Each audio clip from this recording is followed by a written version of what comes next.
You are watching Live OK Television. Life okay समाचारको साथमा Balvatika school Pepsicola learning made simple Jiva life to your style wellness mall a natural way to improve your health. नमस्कार, life okay समाचारमा स्वागत छ। सुरुमा मुख्य समाचार। नेपाली कांग्रेसको केन्द्रीय निर्वाचन समितिको संयोजकमा अधिवक्ता महादेव प्रसाद यादव नियुक्त। थप 2351 जनामा कोरोना पुष्टि। सरकारलाई दिएको समर्थन फिर्ताबारे निर्णय गर्ने जिम्मा प्रचण्डलाई। पीसीआर नेगेटिभ आएको रिपोर्ट लिएर त्रिभुवन विमानस्थल पुगेका 122 जनालाई फर्काइयो। अब समाचार विस्तारमा। नेपाली कांग्रेसको केन्द्रीय निर्वाचन समितिको संयोजनमा पूर्व सांसद, पूर्व महान्यायाधिवक्ता एवं वरिष्ठ अधिवक्ता महादेव प्रसाद यादव नियुक्त हुनुभएको छ। पार्टी सभापति शेरबहादुर देउवा निवास बुढा नीलकण्ठमा बसेको पार्टीको पदाधिकारी बैठकले यादवलाई केन्द्रीय निर्वाचन समितिको संयोजकमा नियुक्त गर्ने निर्णय गरेको हो। कांग्रेसको विधान 2017 को धारा 35 बमोजिम यादवलाई नियुक्त गरिएको कांग्रेसले जनाएको छ। बैठकमा महाधिवेशन तयारीका साथै पछिल्लो राजनीतिक घटनाक्रममा विषयमा छलफल भएको कांग्रेसले जनाएको छ।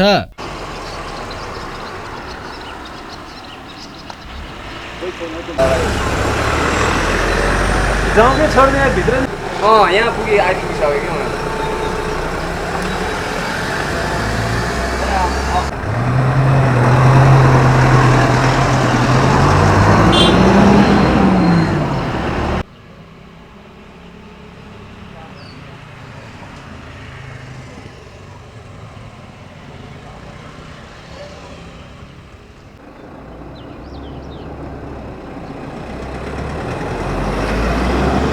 घटनाक्रमको विषयमा छलफल भएको कांग्रेसले जनाएको छ। पछिल्लो 24 घण्टामा देशभर 2351 जनामा कोरोना संक्रमण पुष्टि भएको छ। काठमाडौँ उपत्यकामा मात्र 1051 जना थपिएका छन्। बुधबारको पत्रकार सम्मेलनमा स्वास्थ्य तथा जनसंख्या मन्त्रालयका प्रवक्ता डाक्टर जागेश्वर गौतमले सो जानकारी दिएका हुन्। यससँगै देशभर कोरोना भाइरसको सक्रिय संक्रमितको संख्या 10,582 पुगेको छ। मन्त्रालयका अनुसार सोमबारदेखि आजसम्म 23,900 जनामा परीक्षण गर्दा 5,114 जनामा संक्रमण पुष्टि भएको छ। गौतमका अनुसार पीसीआर विधिबाट 2,220 र एन्टिजेन विधिबाट 131 गरी जम्मा 2,351 जनामा संक्रमण पुष्टि भएको हो। यस्तै काठमाडौँ उपत्यकामा काठमाडौँमा 786, भक्तपुरमा 84 र ललितपुरमा 181 जना गरी कुल 1,051 जनामा पुष्टि भएको पनि गौतमले जानकारी दिएका छन्। यस्तै बितेको 24 घण्टामा 8,884 परीक्षणको पीसीआर र 803 जनाको एन्टिजेन परीक्षण भएको छ।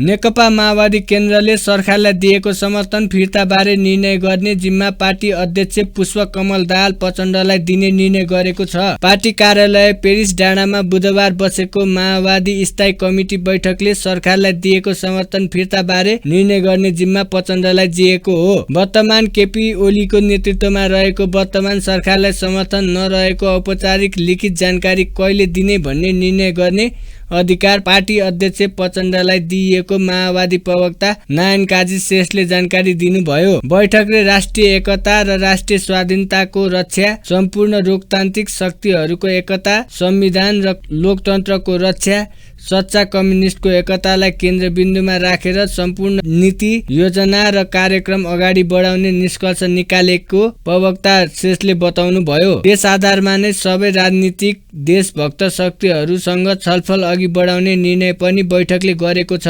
बैठकले विधान संशोधन प्रस्तावमाथि आएका सुझावहरूलाई ध्यानमा राखेर पार्टी केन्द्रीय कार्यालयले त्यसलाई अन्तिम मस्यौदाको रूपमा केन्द्रीय कमिटी बैठकमा प्रस्तावका रूपमा लैजाने निर्णय गरेको श्रेष्ठले जनाउनु भएको थियो। संगठनात्मक कार्यदलले प्रस्तावित विधान संशोधन मस्यौदाको आधारमा आफ्नो संगठनात्मक कार्ययोजना केही दिनपछि बस्ने स्थायी कमिटी बैठकमा पेश गर्ने र त्यस अनुसार संगठन योजनालाई अघि बढाउने निर्णय गरिएको उहाँले बताउनु भयो। यो स्थायी कमिटीको बैठकले सिङ्गो राष्ट्रको एकता र राष्ट्रिय स्वाधीनताको रक्षा, सम्पूर्ण लोकतान्त्रिक शक्तिहरूको एकता र संविधान र लोकतन्त्रको रक्षा, सच्चा कम्युनिस्टहरूको एकता र कम्युनिस्ट आन्दोलनको रक्षालाई केन्द्रबिन्दुमा राखेर सम्पूर्ण नीति, योजना, कार्यक्रम र गतिविधि अगाडि बढाउने निष्कर्ष निकालेको छ। त्यस आधारमा नै अरू सबै राजनीतिक पार्टीहरूसँग, सामाजिक शक्तिहरूसँग, देशभक्त शक्तिहरूसँग छलफलको प्रक्रिया अगाडि बढाउने निष्कर्ष पनि निकालेको छ। हिजो नै विधान संशोधन कार्यदलले संशोधित विधानको मसौदा स्थायी कमिटीको बैठकमा प्रस्तुत गरेको थियो। त्यसमाथि छलफल जारी रहेकोमा आज सबै कमरेडरले विधान संशोधन प्रस्तावमाथि आफ्नो विचार प्रकट गर्नुभएको छ। त्यो सबै सुझावहरूलाई समेत ध्यान दिएर पार्टी केन्द्रीय कार्यालयले त्यसलाई अन्तिम मसौदाको रूपमा तयारी गर्ने र केन्द्रीय कमिटीको प्रस्तावको रूपमा अगाडि बढाउने भन्ने निर्णय गरेको छ।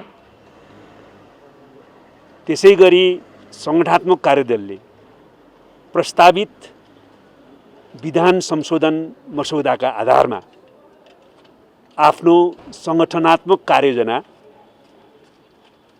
केही दिन पछाडि बस्ने स्थायी कमिटीको बैठकमा प्रस्तुत गर्ने र त्यसअनुसार संगठनात्मक योजनालाई अगाडि बढाउने निर्णय पनि गरिएको छ। त्यसले सिँगै पार्टी सङ्गठनभित्र र पार्टीको भातृ सङ्गठनहरूमा संगठनात्मक रूपमा सुदृढीकरणको नयाँ अभियान सञ्चालन गर्नेछ भन्ने हामीले विश्वास लिएका छौँ। त्यसैगरी अध्यक्ष कमरेडले यस अवधिमा संगठनात्मक कार्यदलले संगठनात्मक कार्ययोजना तयार गर्ने अवधिमै केही दिनभित्र राजनीतिक प्रतिवेदन तयार गर्ने, त्यो राजनीतिक प्रतिवेदन स्थायी समितिको बैठकमा प्रस्तावित गर्ने, स्थायी कमिटीको बैठकले त्यसलाई केन्द्रीय कमिटीको बैठकको निम्ति प्रस्तावका रूपमा अगाडि बढाउने निष्कर्ष पनि निकालिएको छ। र अहिले कोभिड-19 को जो प्रकोप देशमा तीव्रता रूपमा अगाडि बढिरहेको छ, त्यस सन्दर्भमा आम जनसमुदायलाई पनि सचेतता अपनाउन र त्यसबारेमा अपनाउनु पर्ने सबै नर्म्सहरू अपनाउन चाहिँ अपिल गर्ने निर्णय गरेको छ। र हिजो भने जस्तै हाम्रो पार्टीको सम्पूर्ण कमिटी र पङ्क्तिलाई कोभिड-19 को सङ्क्रमणका विरुद्धको अभियान, जनचेतना र जागरण अभियान सञ्चालन गर्न र यसमा सहजीकरण र सहयोगको भूमिका निर्वाह गर्न पनि जोरदार निर्देशन दिएको छ। र यो कोभिड-19 को अहिलेको प्रभावको सन्दर्भको कारणले प्रस्तावित केन्द्रीय कमिटीको बैठकको मिति अहिले निश्चित गरिएको छैन।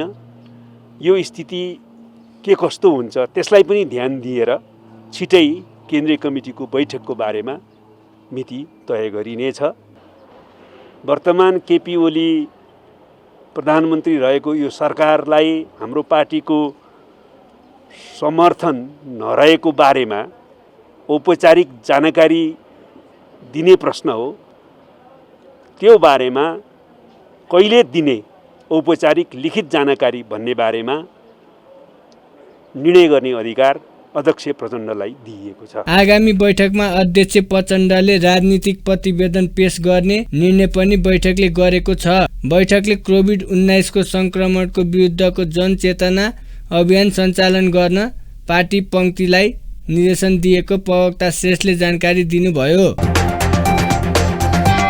काठमाडौँको सिंहमङ्गल स्थित सूर्य ल्याबबाट पीसीआर नेगेटिभ आएको रिपोर्ट लिएर त्रिभुवन विमानस्थल पुगेका 122 जनालाई फर्काइएको छ। सूर्य ल्याबमा परीक्षण गरिएको पीसीआर रिपोर्ट लिएर विभिन्न देश जानका लागि विमानस्थल पुगेका उनीहरूलाई फर्काइएको हो। विदेश यात्राका लागि पीसीआर नेगेटिभ रिपोर्ट अनिवार्य छ, तर सूर्य ल्याबले नमुना नै नलिई नक्कली रिपोर्ट बेच्ने गरेको खुलासा भएपछि उक्त ल्याबको रिपोर्ट बोकेर यात्रा गर्न खोज्ने 122 जनालाई फर्काइएको जनाइएको छ।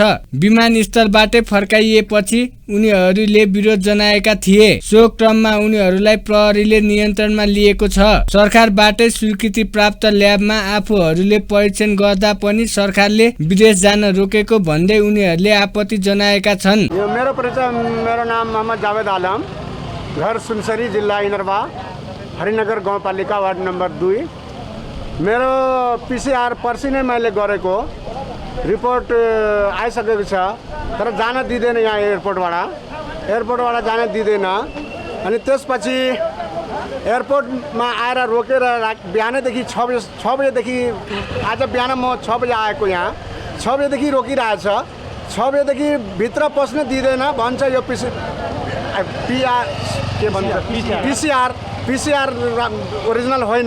ओरिजिनल होइन भने हामीहरू त मेडिकलमा गएर गराएको छु, तर यहाँबाट जान दिँदैन। हामीहरूको क्षतिपूर्ति को दिन्छ यहाँ? हजुर, 3 दिन अगाडि मैले PCR गराएको छु।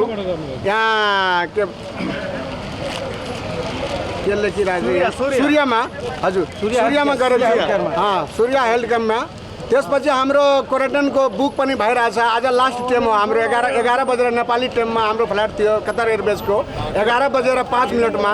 त्यो पनि भिजा पनि एक्सपायर हुन लागेको छ, होटल बुक पनि जान्छ, टिकट पनि जान्छ। सरकारले यो नेपाल सरकारले यो सूर्य हेल्थ केयरलाई पहिला दिएको यो PCR गर्नलाई अथोरिटी दिएको छ। हामीलाई थाहा हुँदा यसमा जाउँ मात्र गराउनलाई भनेर हामी त्यहाँ गएको। आज चाहिँ यही नेपाल सरकारले यसलाई किन रोकेको छ? हामीलाई आवाज उठाउँदैन?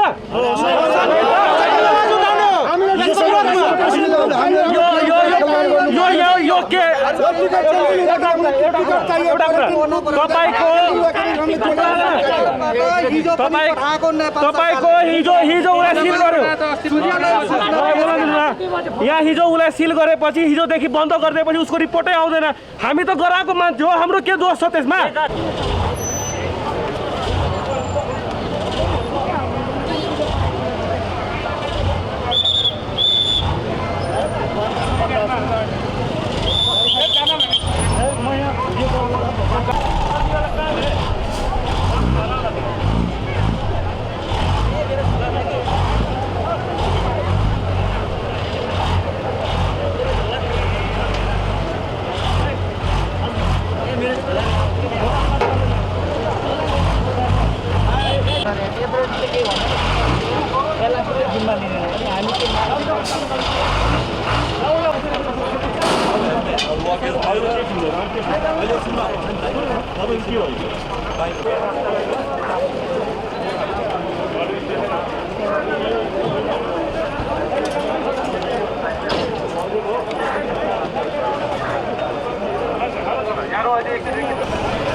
बुधबार मात्रै काठमाडौँमा 9,000 रुपियाँ तिरेर नक्कली PCR परीक्षण रिपोर्ट बनाउने गरेको खुलेको थियो। मंगलबार मात्र महानगरीय अपराध महाशाखाको टोलीले सिनामंगलमा रहेको सूर्य हेल्थ केयर प्रालीमा छापा मार्दा नक्कली PCR रिपोर्ट बनाएको खुलेको हो। 4 घण्टामा नै स्वाब नै नलिई नेगेटिभ रिपोर्ट दिने गरेको खुलेपछि ल्याबका सहित 8 जनालाई प्रहरीले नियन्त्रणमा लिएको छ। नेकपा एमालेको झलनाथ खनाल माधव नेपाल पक्षले बिहिबार पार्टी अध्यक्ष केपी शर्मा ओली समक्ष स्पष्टीकरण बुझाउने भएको छन्। बुधबार बुद्धनगरमा बसेको सो पक्षको स्थायी कमिटी बैठकले बिहिबार नै स्पष्टीकरण बुझाउने निर्णय गरिएको एमाले नेत्री अष्टलक्ष्मी साक्यले जानकारी दिनुभयो। बैठकमा पार्टी भित्रको आन्तरिक विषयमा छलफल भएको र थप रणनीतिका साथ अघि बढ्ने निर्णय गरेको छ। साक्यले स्थायी समितिको सदस्य बीच छलफल नभएको लामो समय भएकाले आगामी रणनीतिको बारे छलफल भएको उहाँले बताउनु भयो। आज केही पनि होइन, खाली के छ स्थिति भनेर अलिकति जानकारी त्यति समसामयिक राजनीति विषयमा अब त्यत्रो 27 जनालाई कारबाही गरे अनि यो कारबाहीको विषयमा केही कुरा त भयो होला नि? छैन, भएको छैन। अब स्पष्टीकरण भोलि बुझाइहाल्नुहुन्छ, उहाँले भोलि बुझाउनुहुन्छ त। नेकपा एमालेका अध्यक्ष ओलीले मंगलबार वरिष्ठ नेता माधव कुमार नेपाल सहित 27 जना संघीय सदस्यलाई पार्टीको नीति निर्देशन विपरीत गतिविधि गरेको भन्दै स्पष्टीकरण माग गर्नु भएको थियो। मर्यादा पुरुष श्रीरामको पूजा आराधना गरी बुधबार रामनवमी पर्व मनाइएको छ। हरेक वर्ष चैत शुक्ल नवमीमा यो पर्व मनाउने परम्परा छ। भगवान रामको जन्म भएको दिनको सम्झनामा राम मन्दिरमा पूजा पाठ गरी यो चाड मनाइन्छ। रामनवमीको अवसरमा राम मन्दिरमा भक्तजनहरूको भिड लागेको थियो। असुर र अत्याचारी रावणमाथि विजय प्राप्त गरेका श्रीरामको सम्झनामा आज राम मन्दिरहरूमा पूजा पाठ गर्ने चलन रहेको छ। त्रेता युगमा यसै दिन अयोध्यामा श्रीरामको जन्म भएको पौराणिक ग्रन्थमा उल्लेख छ।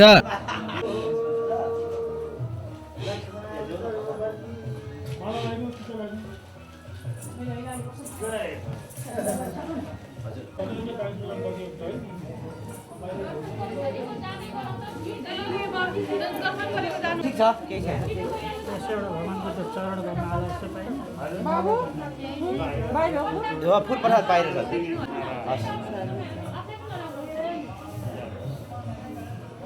यहाँसम्म है, यतासम्म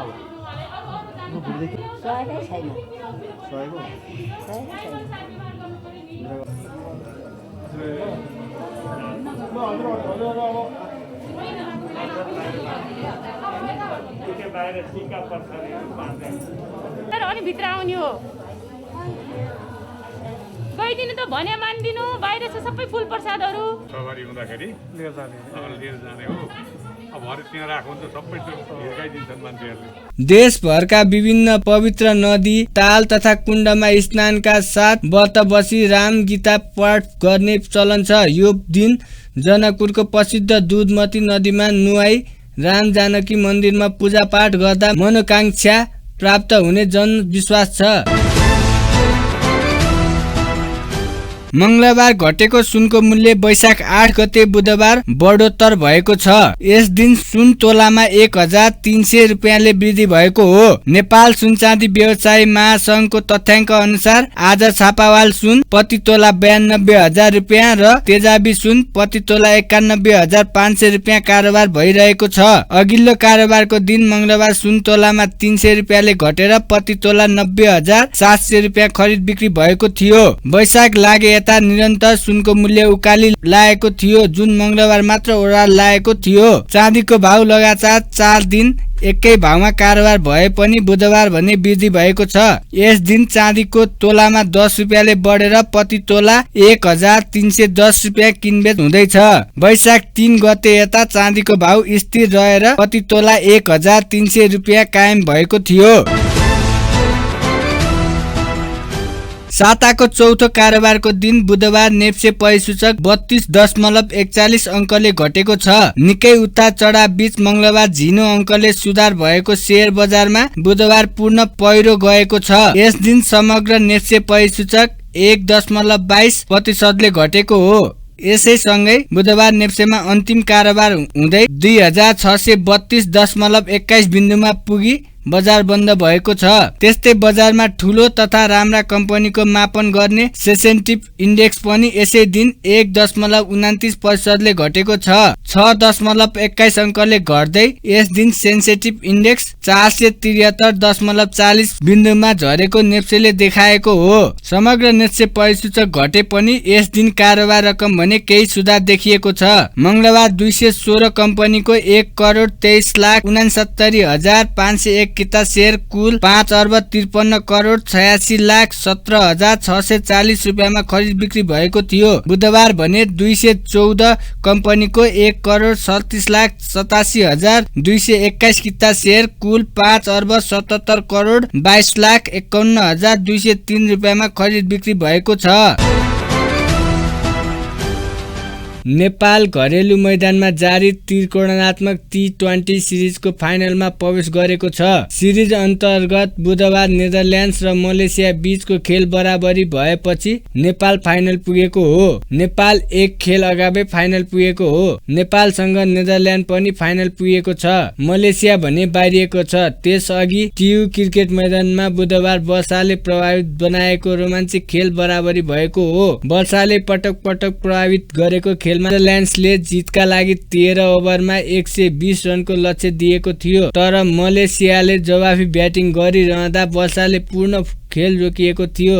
त्यसपछि सुरु भएको खेलमा मलेसियाले डिएलको आधारमा 10 ओभरमा 92 रनको लक्ष्य पाएको थियो। नेदरल्यान्डले दिएको 92 रनको लक्ष्य मलेसियाले 10 ओभर 4 विकेट गुमाएर 91 रन बनाएपछि खेल टाई भएको हो। मलेसियाका सेद अर्जिनले सर्वाधिक 30 रन जोड्दा अनबर अरुदिनले 23 रन बनाए। नेदरल्यान्ड्सका सेबास्टियन वाटले 2 विकेट लिए। यसअघि वर्षाको कारण 13 ओभरमा झारिएको खेलमा नेदरल्यान्ड्सले 4 विकेट गुमाएर 107 रन बनाएको थियो, तर डिएल पद्धतिको आधारमा मलेसियाले 120 रनको लक्ष्य पाएको थियो। नेदरल्यान्डका लागि बेन कुपरले अविजित रहँदै 54 रनको अर्धशतकीय इनिङ खेले। मलेसियाका मोहम्मद वाफिकले 2 विकेट लिए। पवनदीप सिंह र भिरनदीप सिंहले 1-1 विकेट लिए।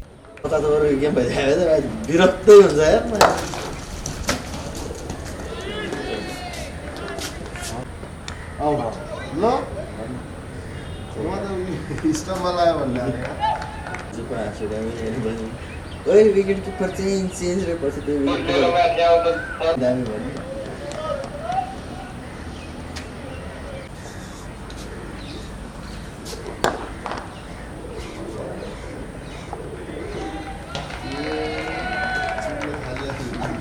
असिस्टेन्ट भएर ठुलो कुरा नगर्ने।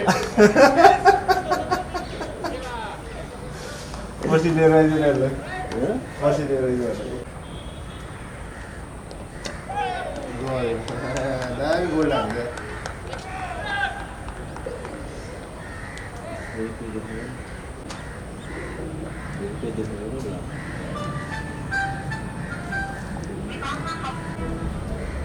किन यत्रो टाइम त्यसले वागी त आउट गरेर बजाउँछ।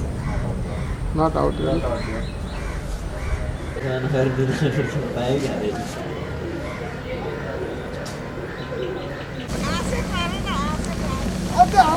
प्रतियोगिता अन्तर्गत बिहिबार नेपाल र मलेसिया खेल हुनेछ। अन्त्यमा मुख्य समाचार फेरि एकपटक। नेपाली काङ्ग्रेसको केन्द्रीय निर्वाचन समितिको संयोजकमा अधिवक्ता महादेव प्रसाद यादव नियुक्त। थप 2351 जनामा कोरोना पुष्टि। सरकारलाई दिएको समर्थन फिर्ताबारे निर्णय गर्ने जिम्मा प्रचण्डलाई। पीसीआर नेगेटिभ आएको रिपोर्ट लिएर त्रिभुवन विमानस्थल पुगेका 122 जनालाई फर्काइयो। हस्त अहिलेका लागि लाइफ ओके समाचार यति नै। हेर्दै गर्नुहोला लाइफ ओके टेलिभिजन। नमस्कार। लाइफ ओके समाचारको साथमा Balvatika school Pepsicola, learning made simple. Jiva, a life to your style. Wellness Mall, a natural way to improve your health.